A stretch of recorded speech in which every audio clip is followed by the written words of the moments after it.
We did the Welcome to the Family tour, you know, Buried Alive tour, and to see where we started from, you know, obviously I was almost in tears a second ago talking about the first show, to tomorrow it's going to be triumphant, and a night like tonight giving our fans a free show for, you know, 12 or 15,000 people.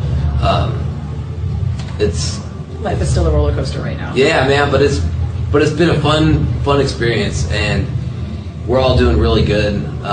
Do you feel like you guys have the reins for the first time? Really? Yeah. I mean, you still don't know, because, you know. I mean, the album cycle takes you. Yeah. But it sounds like you guys are really making a lot of decisions now. Yeah. In advance. And we're excited about taking some time at home. And what we've all learned is you never know what the future holds, because you don't determine it. It's out there. But what you can do is enjoy it. For this to be the second to last show of a 2-year cycle, which most bands don't even get through 6 months at this point, and having toured the world, and for us to be in such good spirits, like, we always love each other, but by the end of touring, it's like burnt. Like, we're physically exhausted, but mentally, like, we're all in a really good spot, which is something pretty exciting. And I think it's because we've, you know, accomplished something which most bands really don't ever get. We have fans that really truly love Avenged Sevenfold and support it, so it's been awesome. When you guys are, I mean, I'm guessing you said that you guys riff a little bit off tour and on tour and at home. How's the music feeling? Is it feeling like you guys are wanting to branch out, go different places, or wanting to really kick out something classic, A7X, or? We always want to be adventurous, but I think, I say that all the time, by the way, our fans call me that, I say I think all the time. I just want to go out there and write an album that kicks as much ass as possible. You know, when we're playing the festivals in Germany, you know, next time around, I want to see the biggest circle pit that anyone's ever seen happen. If we write a ballad, I want to see people that touch. I want to see teary eyes. And that's just kind of what we've always done, but now we understand what that means. Having written such an emotional album, we understand where to dig inspiration from, not just writing songs for the sake of writing them. Nightmare has been so successful for us because it touches people in a way, because we dug so deep. And I think we know that that's what's the most important thing about songwriting. You know, if you want a song that's fast and aggressive, you go back to the times in your mind when you were the kid in the crowd, you know, moshing, and you dig from there. You know, if we're not having fun when we're writing a thrash song, if we're sitting there trying to figure out how to write a cool thrash song, that's the day that we need to hang it up, in my opinion. Because, you know, we're getting older, but we still love that kind of music. Matt will always listen to Pantera, you know. We'll always throw on, our latest thing is we're listening to the new Mastodon album. Backstage is our pre-warm-up, and even though our voices are kind of blown out and stuff at this point, me and Sin are screaming at the top of our lungs. It's awesome, and everyone in the hallway, all the security guards are like, what the hell is going on back there? We're screaming, our voices are cracking and stuff, but we're having a lot of fun with it. As long as you're scaring the adults, you're doing something right. Absolutely. And so we always, you know, we'll always dig, you know, deep within ourselves to try and write the best music. We'll never just go out there and put something out for the sake of putting it out. It's too important to us. You guys are getting a little bit of time off. Is anybody thinking about side projects or hobbies or something that they want to get to outside the band? You know, not really. I mean, we all have hobbies when we're at home. As far as side projects and stuff, so much of our attention goes to Avenged Sevenfold that, you know, it's one of those things.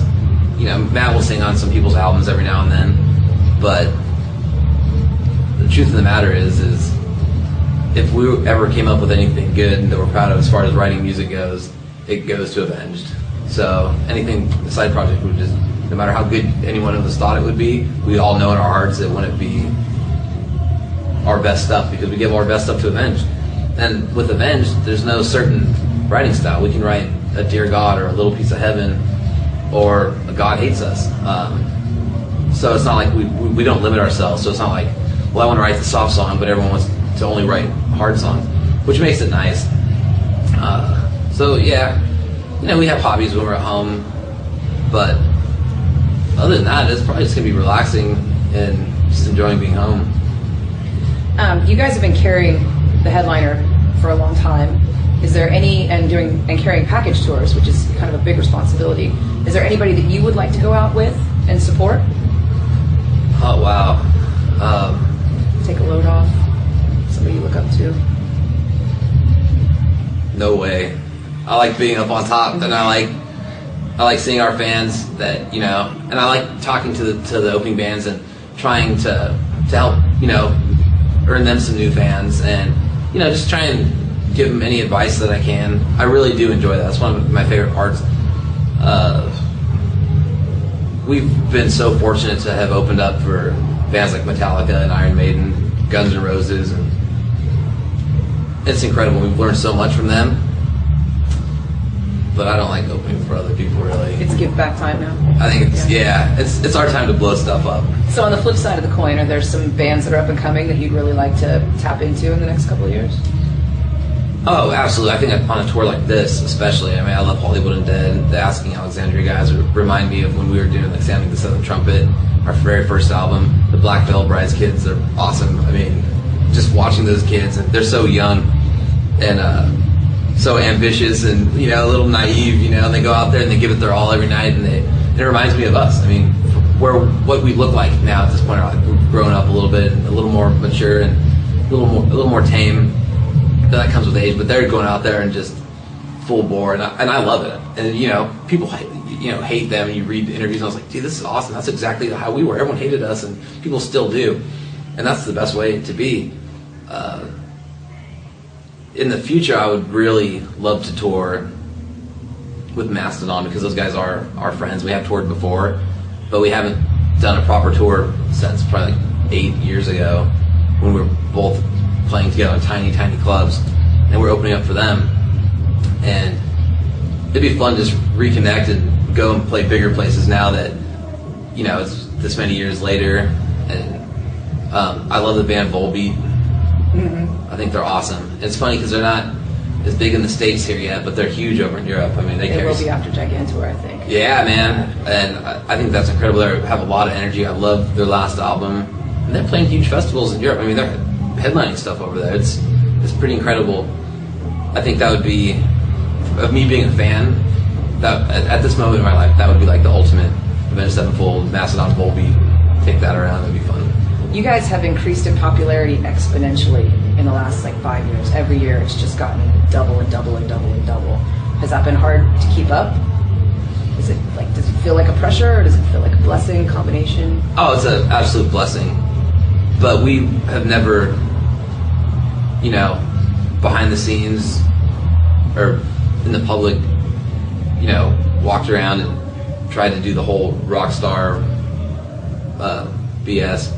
We just try and remember. We always just remember where we came from, and it's been a slow process, and it just helps us to be able to put on a better show and blow more stuff up and do the stuff that we wanted to do. So that makes it exciting. You know, we still see our fans, still take pictures of them, still love meeting them. It's not like we've elevated to rock star status. Maybe some people will see it as that, but we don't ever see it like that. We still go out to the local bars in the cities that we're playing on days off and hang out. And if we get recognized, it's always cool, you know. But it's not like we're in the limelight. It's not like we can't like walk down the street and everyone's bothering us, and, you know, we're not in the tabloids and stuff. TMZ and the blabbermouth has died down a little bit. Yeah, we always just stayed away from that stuff, which is so cool, because that would be so annoying. I've seen other bands and they become like celebrities, and I don't want to be a celebrity. I want our band to be the biggest band, but I don't want the headache of all that other BS. I want to, you know, go on stage and give it my all and be able to blow stuff up, and then come backstage and, you know, be me, be myself, be a normal human being, hang out with my friends, family, the other bands, and we've done a really good job of that, I think. 100% 1077 The